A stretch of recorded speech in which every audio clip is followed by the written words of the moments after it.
and gentlemen, Madonna.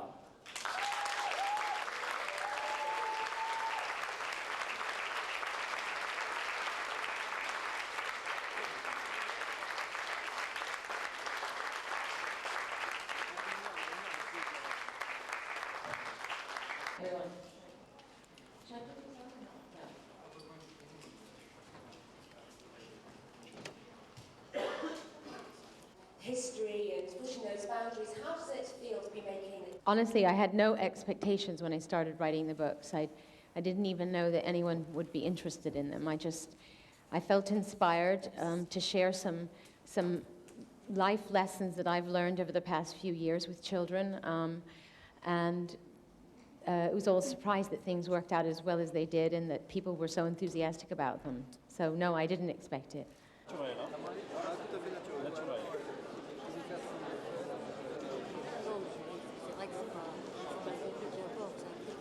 What do my children think of it? Yeah.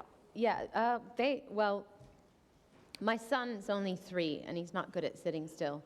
If it's not about a truck or a car, he's not interested. But my daughter loves them. I tested them all out on her, and she was very helpful to me through the whole writing process. So she's a big fan of them.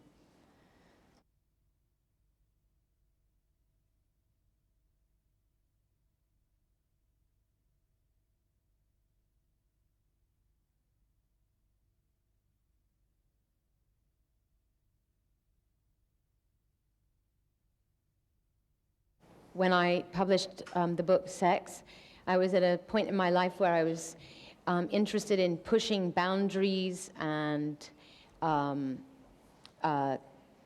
questioning society and dealing with taboo subjects, and I was into showing off, and I was interested in myself, essentially.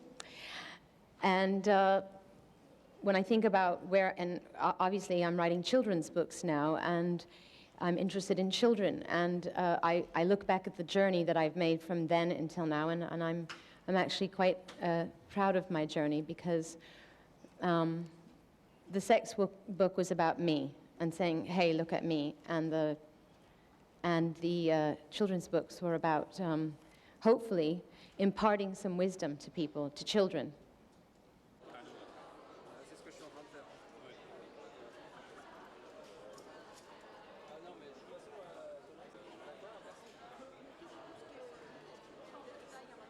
The inspiration for writing the books came in several ways.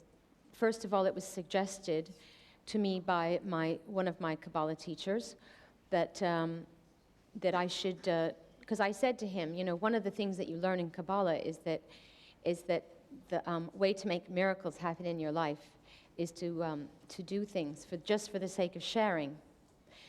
And so I thought to myself, well, what could I do that's not that doesn't have anything to do with what I get out of it? And he suggested that I write children's books, and I didn't think much of the idea. But then I started paying a lot of attention to the books I was reading my daughter, and I didn't think that there were a lot of spiritual lessons in a lot of the books that I was reading my daughter, and it suddenly dawned on me that it actually was a good idea. So that was the beginning of that journey. And what's real and what's not real in the world. You can give your children that. The title came from my daughter. I went to my daughter's school. She goes to the lycée in London, the French school, and I was having a meeting with her teacher, and she told me that I asked her if she had a lot of friends and if she was social, and she said yes, she hangs out with the English Roses. We call them the English Roses. And I said, what's that?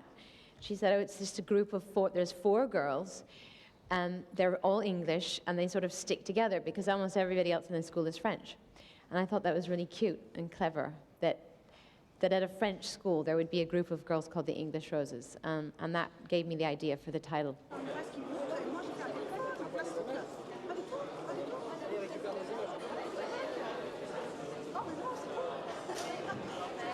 I think the most fun I've had of all the things that I've done creatively has been to write these books.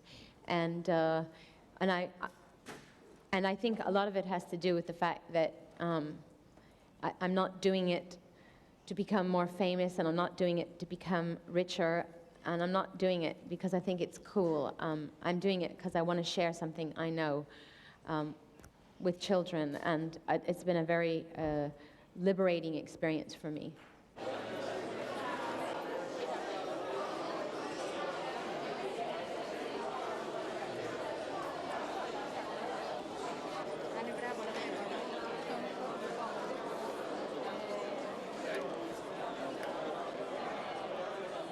Greek.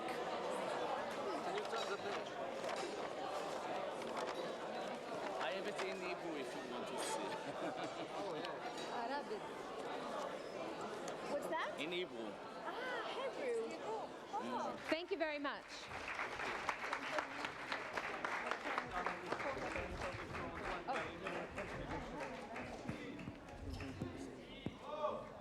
Should I take this? Thank you. Yes.